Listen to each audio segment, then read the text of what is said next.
Quad Cities has issued a tornado warning for southeastern Henry County until 8:15 p.m. At 7:33 p.m., a severe thunderstorm capable of producing a tornado was located over Alpha, or 2 miles southwest of Cambridge, moving northeast at 40 miles per hour. Expected hazards include tornadoes. Flying debris will be dangerous to those caught without shelter. Mobile homes will be damaged or destroyed.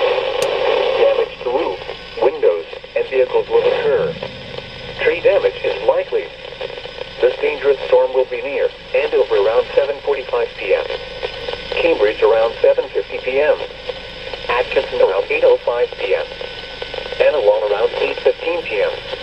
Other locations impacted by this tornadic thunderstorm include Henry County Fairgrounds, Bishop Hill, Offheim, Tacoma, Kewanee Municipal Airport, Beulah, and German Corner. This includes the following highways: Interstate 80 in Illinois between mile markers 20 and 32. Interstate 74 in Illinois between mile markers 24 and 33. Take cover now. Repeating, a tornado warning has been issued until 8:15 p.m. for the following counties: